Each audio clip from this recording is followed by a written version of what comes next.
নমস্কার। দু একদিন ধরে দু একটি নিউজ চ্যানেল যেমন আজ তাক বাংলা, নিউজ 18 বাংলা দু একটা খুব ভুল খবর ছড়াচ্ছে এবং মাইলেজ পাওয়ার জন্য, অন্য কিছু না। ভুল খবরটা হচ্ছে যে টেনেন্টরা কীভাবে বাড়ির মালিক হয়ে যেতে পারে। ল্যান্ডলর্ডদের তারা সাবধান করছে, খুব সাবধান যেন ল্যান্ডলর্ডরা থাকেন, নাহলে টেনেন্টরা তার বাড়ির মালিক হয়ে যাবে। ভিউ প্রচুর, মানে লোককে মিথ্যে কথা বলে যে ভিউ বাড়ানো যায় এই দুটো চ্যানেলকে দেখলে বোঝা যায়। লোক অবুঝের মতো আমড়ে পড়ছে যে কি হলো আমার বাড়ি বোধে এই চলে গেল, এই টেনেন্টরা দখল করে নিল। এই ধরনের খবরগুলো একবার এই সময়তেও দিয়েছিল, মানে যেগুলো চ্যানেলগুলো থাকে সোশ্যাল মিডিয়াতে, সঙ্গে সঙ্গে প্রতিবাদ জানায়, তারপর তারা ডিলিট করে দেয়। কথাটা হচ্ছে যে টেনেন্ট নাকি 12 বছরের বেশি ওই বাড়িতে থাকলে বাড়িটা বা ঘরটা পুরোপুরি টেনেন্টের হয়ে গেল, টেনেন্ট মালিক হয়ে গেল 12 বছর বা তার বেশি। এবং সেই শুনে কত ল্যান্ডলর্ড বা যারা বাড়ির মালিক তাদের মাথায় হাত, বারবার ওখানে কমেন্টস করছেন, অন্যরা কমেন্টস করছেন। এই কমেন্টস করতে করতে ভিউ প্রচুর বেড়ে গেছে। সেখানে আমি একটাই কমেন্টস করলাম যে এই ধরনের কথা যদি আপনারা ছড়ান আপনাদের এগেইনস্টে লিগাল অ্যাকশান নেব।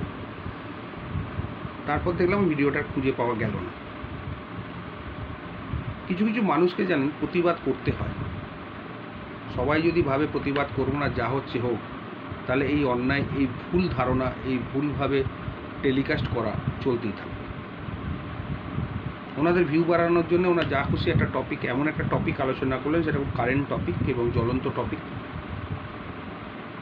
সেখান থেকে আবার অনেকে আমাকে ফোন নম্বর জোগাড় করে অনেকে ফোন করেছেন, তাদেরকে আমি আশ্বস্ত করলাম যে দেখুন 12 বছর কেন, যদি 100 বছর টেনেন্ট থাকে সেটা টেনেন্ট মালিকানা পাবে না, আপনি নিশ্চিত থাকুন। টেনেন্ট যদি আপনাকে ভাড়া নাও দেয় তাহলেও টেনেন্ট মালিকানা পাবে না, বা আপনি যদি ভাড়া নাও নেন তাহলেও কিন্তু টেনেন্ট মালিকানা পাবে না। অ্যাডভার্স পজিশন হবে না যতক্ষণ না আপনি তাকে স্পেসিফিক্যালি গিফট করছেন বা সেল করছেন অথবা লিজ দিচ্ছেন, তাহলে সে লেসই হবে, মালিক হবে না। মালিক আপনিই থাকবেন। তারা যে প্রচারগুলো করছে যে 12 বছর থাকা মানে আনইন্টারাপ্টেড পজিশন, মানে কিছু কিছু লিগাল ল্যাঙ্গুয়েজ ওরাও জানেন। আনইন্টারাপ্টেড পজিশন মানে কোনো ইন্টারফেয়ার করেনি, তার এগেনস্টে 12 বছর ধরে কোনো মামলা করা হয়নি, তার এগেনস্টে 12 বছর ধরে কোনো স্টেপ নেওয়া হয়নি, কিন্তু সে ল্যান্ডলর্ডের পারমিশন নিয়েই আছে। কিন্তু যেহেতু ল্যান্ডলর্ড 12 বছর ধরে তার এগেনস্টে কোনো স্টেপ নেয়নি, তাহলে টেনেন্ট বাড়ির মালিক হয়ে গেল through adverse possession. Absolutely wrong, bogus information, absolutely wrong. আমাদের যে প্রিন্সিপালটা হচ্ছে a tenant is always a tenant, মানে যে ভাড়াটিয়া থাকবে চিরকাল ভাড়াটিয়াই থাকবে, যদি না সে প্রপার্টিটা কিনে নেয় বা অন্য কোনোভাবে মালিক হয়। অন্যভাবে মালিকানা বলতে অনেকে আবার জিজ্ঞেস হচ্ছে অন্য কোনোভাবে মালিকানা মানে কি। একটা ছোট্ট উদাহরণ দিই। ধরুন ল্যান্ডলর্ডের ছেলের সঙ্গে ভাড়াটের মেয়ের বিয়ে হয়ে গেল, তাহলে কিন্তু ভাড়াটের মেয়ে ল্যান্ডলর্ডের স্ট্যাটাসে চলে যাবে, অর্ধাঙ্গিনী বলে কথা। এবং সিঙ্গেল ইউনিট, হাজব্যান্ড ওয়াইফের একটা ইউনিট ধরা হয়, এবং ওয়াইফ ভাড়াটের যে মেয়ে ছিলেন ল্যান্ডলর্ডের ছেলের সঙ্গে বিয়ে করার ফলে আদারওয়াইজ তিনিও ল্যান্ডলর্ড হয়ে গেলেন। এইটাই হচ্ছে আদারওয়াইজ যে কথাটা, যে আমরা বলি আদারওয়াইজ যদি না হয়, এগুলো হচ্ছে আদারওয়াইজ। তেমনিভাবে ভাড়াটের মেয়ের সঙ্গেও ল্যান্ডলর্ডের ছেলের বিয়ে হতে পারে বা উল্টোটাও হতে পারে। মানে এখানে বিয়ের মাধ্যমে মালিকানা বা ল্যান্ডলর্ডশিপ বা অধিকার চলে আসছে। খুব মজার ব্যাপার। অ্যাডভার্স পজিশন ক্লেম করতে হলো না, পুরো পজিশনটাই উনি পেয়ে যাবেন থ্রু ম্যারেজ। যাই হোক, এইটা হচ্ছে আদারওয়াইজ। কিন্তু আপনারা নিশ্চিন্তে থাকুন, এই আদারওয়াইজ ব্যাপার বা অন্য কোনো ব্যাপারেও কিন্তু টেনেন্ট ল্যান্ডলর্ড হবেন না আদারওয়াইজ ছাড়া। যেটা হয়, আসল ঘটনাটা এবার বলি, কখন অ্যাডভার্স পজিশন হয়। অ্যাডভার্স পজিশন তখনই হয় যখন ধরুন কেউ সে আপনার ভাড়াটে নয়, কেউ কোনো থার্ড পার্টি গায়ের জোরে আপনার জায়গায় ঢুকে গেল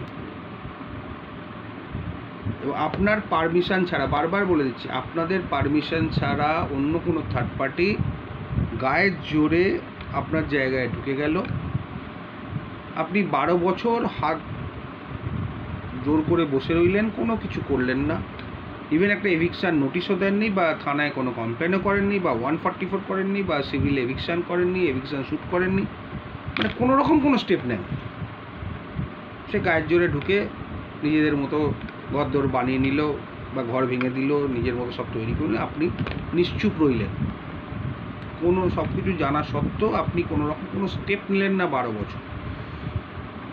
ইনিশিয়েশনটা হচ্ছে অ্যাডভার্স পজিশনের মেন এলিমেন্টটাই হচ্ছে গায়ের জোরে ঢোকা, forceful possession, trespasser, forcefully trespass, permissive occupier নয়। টেনেন্ট হচ্ছে পারমিসিভ অকুপায়ার, লেসি হচ্ছে পারমিসিভ অকুপায়ার, লাইসেন্সি হচ্ছে পারমিসিভ অকুপায়ার। এই পারমিসিভ অকুপায়ার হলে কিন্তু অ্যাডভার্স পজিশন ক্লেম করা যায় না। একটু আগে যে উদাহরণটা দিলাম, যদি গায়ের জোরে কেউ ঢুকে যায়, তাকে 12 বছর যদি কোনো রকম কোনো কিছু করা না হয়, মানে কোনো রকমভাবে কোনো ডিস্টার্ব করা না হয়, কোনো রকম কোনো চিঠি দেওয়া না হয়, তাকে তোলার চেষ্টা না করা হয়, থানায় কমপ্লেন না করা হয়, ইভেন নোটিশ পর্যন্ত না দেওয়া হয়, সেখান থেকে ওই ভদ্রলোক বলাটা ভুল, উনি যিনি ট্রেসপাস করেছেন বা ফোর্সফুলি অকুপাই করছেন, তিনি অ্যাডভার্স পজিশন ক্লেম করতে পারেন কোর্টের কাছে। তাকে দেখাতে হবে, শুধু ক্লেম করলে হবে না, যে তিনি ল্যান্ডলর্ডের জ্ঞাতসারে জোর করে ওই প্রপার্টিতে ঢুকেছেন এবং ল্যান্ডলর্ড আপনাকে কোনো রকমইভাবে পারমিশন দেয়নি প্রপার্টিতে থাকার বা এনজয় করার, তা সত্ত্বেও আপনি করেছেন 12 বছর এবং আপনি এক্সক্লুসিভ পজিশনে আছেন।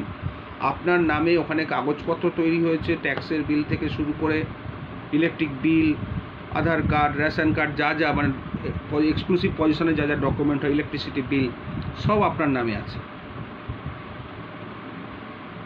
সেক্ষেত্রে আপনি অ্যাডভার্স পজিশন ক্লেম করতে পারেন এবং সেখানে কোর্ট কিন্তু একতরফা আপনার অর্ডার দেবে না, সেটা ল্যান্ডলর্ডকে বা যারা কনসার্ন মালিক তাদের উপর নোটিশ যাবে, তাদের বক্তব্য শুনবে, তারপর কোর্ট যদি মনে করে যেটা মামলা হয় তখন অর্ডার হবে। সুতরাং কোনো দিনই কোনো টেনেন্ট, লেসি বা লাইসেন্সি ওনার হবেন না প্রপার্টিতে, আদারওয়াইজ বা যদি তাকে গিফট করা না হয়। এইসব চ্যানেলগুলো এমন ভুলভাল খবর ছড়ায়, অথচ চ্যানেলগুলো বিখ্যাত চ্যানেল, সাবস্ক্রাইবাররা অনেক, নাম আছে, কিন্তু এই ভুলভাল ইনফরমেশনগুলো মাঝে মাঝে ছড়িয়ে আমাদের মতো লোকেদের খুব প্রবলেম ক্রিয়েট হয়ে যায়। কারণ ম্যাক্সিমাম ফ্রম আমাদের যারা চেনাশোনা আমাদের কাছে আসে, তাদেরকে বোঝাতে বোঝাতে আমরা ফেড আপ হয়ে যাই, আলটিমেটলি বোঝেন, কিন্তু একটা ভীতি তো থেকেই যায়, তার বাড়ি বেহাত হয়ে যাবে শুনলে। তাই আপনাদের আশ্বস্ত করে বললাম, নির্ভয়ে থাকুন, নির্দ্বিধায় থাকুন, কোনো রকম চিন্তা করবেন না, ল্যান্ডলর্ডই থাকবেন, টেনেন্ট কখনো ল্যান্ডলর্ড বা ওনার হবেন না। হ্যাঁ, আপনার ছেলে মেয়েকে সাবধান, যদি টেনেন্টের ছেলে বা মেয়ের সঙ্গে বিয়ে করে সেক্ষেত্রে আমাদের কিছু করার নেই, সেটাও আইনতভাবে তারা ল্যান্ডলর্ড